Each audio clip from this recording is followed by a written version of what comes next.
Yeah, so we should move on to, so thanks a lot again, Torben. And now we should move on to Jan. Jan, where is Jan? Oh, I'm here. Oh, you're here, good, okay. So Jan, can you share your slides? Yes, yes, of course. Here we go. Oh, sure.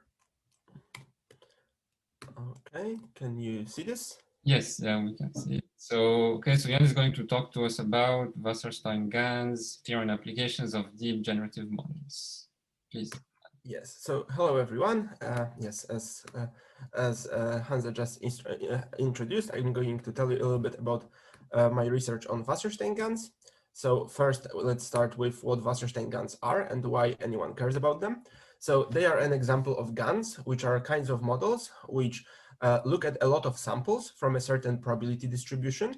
And then based on this, they are trying to be able to create more samples, generate more samples, which follow the same probability distribution as the data they have been trained on. So here you can see a couple of very impressive examples of state-of-the-art GANs. So none of these pictures are real objects. These are synthetic images that were generated by a GAN that looked at a lot of human faces, for example. And okay, so these are very nice images, but then you may wonder, how does it relate to COVID then? Well, so one example that I would give of an application that I would give from a personal experience is that we are having this collaboration where we are trying to create a rapid response to COVID in the form of providing AI tools that would be helpful in tackling COVID.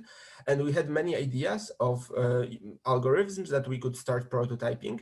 And the data was already there in the hospitals, but we were unable to start working because of all the privacy and ethics considerations, which takes weeks to resolve. And we were unable to start prototyping. If the hospital could train a generative model based on the patient's data, then they could create a synthetic data which would follow exactly the same distribution, would have all the same statistical properties, but would not give away any confidential informations. And they could send it to us and we could start prototype models based on that data. That unfortunately didn't happen. Okay, and now I want to talk a little bit more on like what about the theory of these models and my research on them. So something I was investigating is the discrepancy between the theory of these algorithms that was originally suggested and how they work in practice. So the conventional story, so these models, they consist of two neural networks. One is the generator, which generates the images, and the other one is called discriminator, which is trying to provide the generator with a feedback of how close the sample it generates currently are to the samples from the distribution it is trying to learn.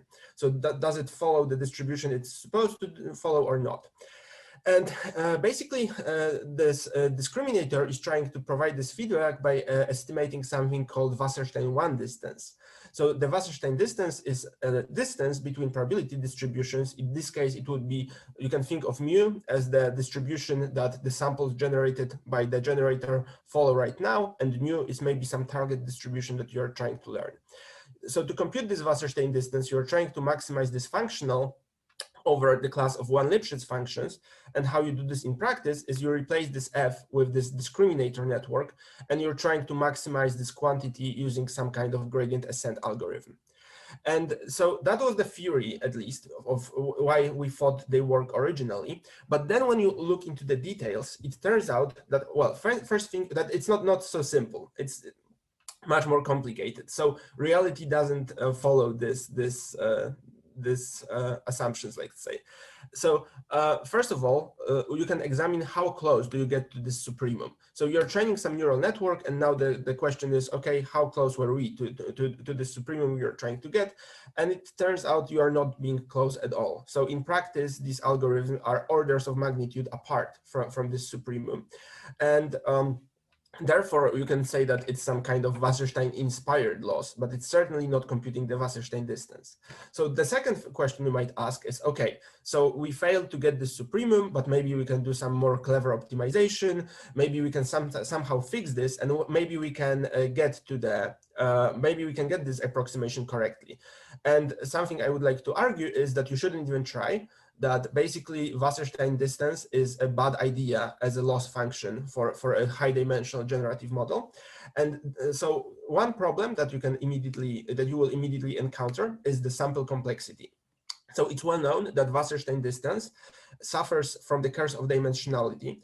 And as you can see in this functional, you have two expectations, but these expectations cannot be, of course, computed analytically. They have to be estimated based on some finite samples.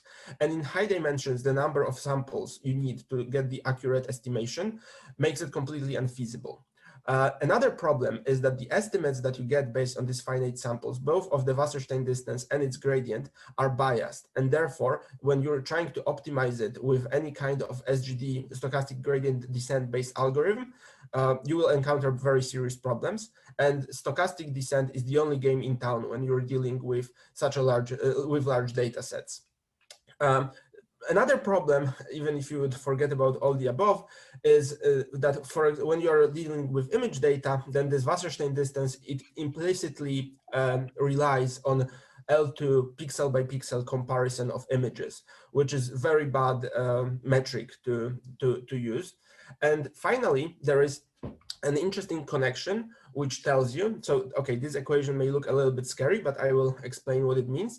Basically, it tells you that if you are trying to minimize the Wasserstein distance from certain measure rho over all measures which have support equal to k, then the minimizer of this is a measure that is concentrated on centroids of the k means.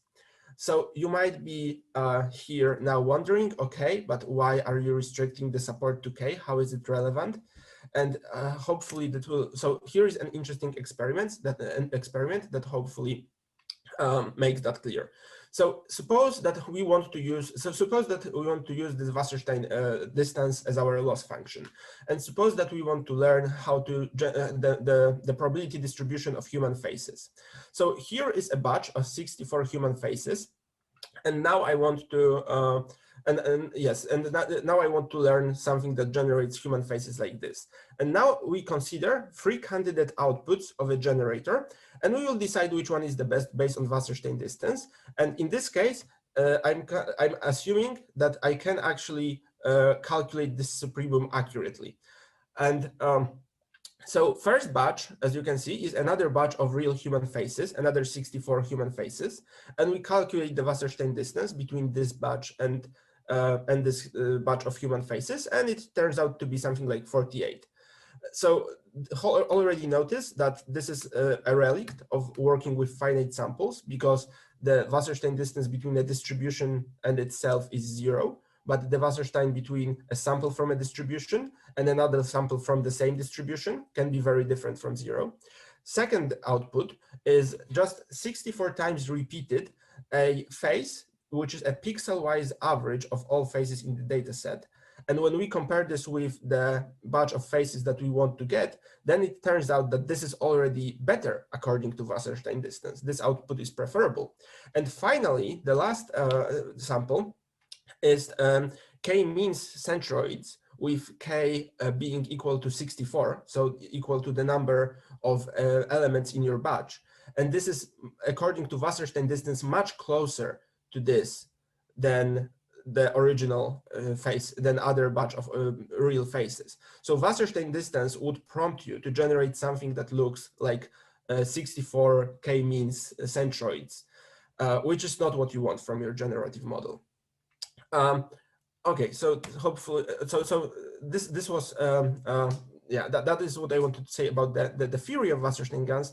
But I also thought that it will be interesting to talk a little bit more about their applications. So other application is something that I'm also working on in this COVID collaboration I mentioned before, which is data imputation. And so as also Thomas mentioned before, very often in clinical practice, you are trying to train your models on missing data, and the implementations are not well suited to work with them. So what you do is you're trying to fill in the blanks with your best guess before training your classifier, let's say. And how you can think about filling in the blanks is you can think that you want to preserve the distribution of the whole data. So to fill in the blank, you want to sample from the distribution of the unknown features conditioned on the features that you know. And this can be achieved by training a generative models that learn these conditional distributions. And in fact, GANs have been applied to this problem, and we are comparing and evaluating different approaches. And then we are examining how this imputation then affects the downstream classification tasks. And okay, so this is, I see that my time is running out. So this is all I would like to say today. And if you find these questions about Wasserstein-Ganz interesting, then I encourage you to read the paper Wasserstein-Ganz work, because they fail to approximate the Wasserstein distance. And that's a little bit of shameless advertisement at the end. Thank you very much. And bye-bye. I mean, sorry, if you want any, if you have any questions, I would be very happy to answer. Thanks a lot, Jan. Yeah, and please keep your slides. I mean, if people want to. Of course. Yeah, so let me go back here. So are there questions for Jan about Wasserstein-Ganz? I think Alberto has his hand up, actually. Mm-hmm. Oh, okay, go ahead, Alberto. Yeah, that's right. Thank you. Thanks, Dan, for the great presentation. So you motivated this via privacy, basically, which is great. You know, well, yeah, I mean, it's a great use of this. And I was just wondering, from a very high level, how does this compare to more traditional data privacy strategies? So, I mean, one thing that comes to mind is that in more traditional data privacy strategies, what you do is you have a certain statistic in mind that you wish to sort of preserve. And so therefore, probably, because that's like a summary of the data, then probably it's going to be cheaper to do that strategy than trying to replicate the whole distribution of the data. So this is the kind of question, you know, I'm asking you, you know, at a high level, how do they compare, maybe in terms of cost or in any other terms? So I have to say that I'm not an expert on privacy as such. I'm more working on the GANs per se. But I would imagine that GANs, what they give you is they are trying to learn the whole distribution, not one statistical property of the distribution, right? So they would probably be more computationally expensive and more data hungry, but they give you basically everything there is to know about the distribution if they converge with their training correctly. Because the goal, the holy grail, is to have a model which generates samples that exactly follow the distribution that you started with, and then you can recalculate any statistics from the samples that you generate, and now you can generate as many samples as you want from this model once trained. Does that make sense? I hope I understood the question correctly. Yep. Yeah. It was just in case you had a few more insights, but I understand you're looking into WGANs. Mm-hmm. Okay, so Jan, you have a question on the Q&A.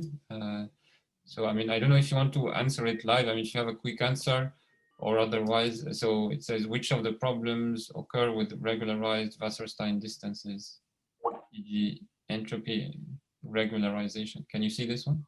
Yes. Sorry, I just had a. Yeah, okay. Yes, so in terms of entropy regularization,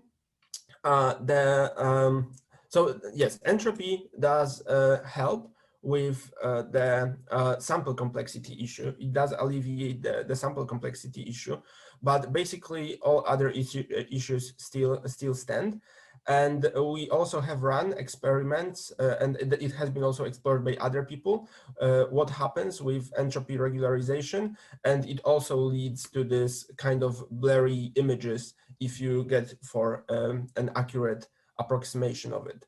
But that might be also, a huge part in this might be this L2 distance that is underlying everything. So certain combination of like entropy regularization and changing the underlying metric to something more perceptually based, that could lead potentially to something that works. But the question is whether you want to operate in this divergence minimization framework, or whether you want to understand what these guns were doing in the first place, because they were not approximating Wasserstein distance, but they were working. So the question is, what were they doing before we tried to get this supremum right? So that's one direction you can go, and the other direction you can go is try to get the supremum right, but fix these issues. So change L2, change sample complexity by regularizing with entropy, and that's certainly a path worth exploring. Okay, good. So thanks, Jan. I think so. We're okay. So we're a bit behind on time. So let's. Thanks again, Jan. And so we'll move on to Derek now. Thank you.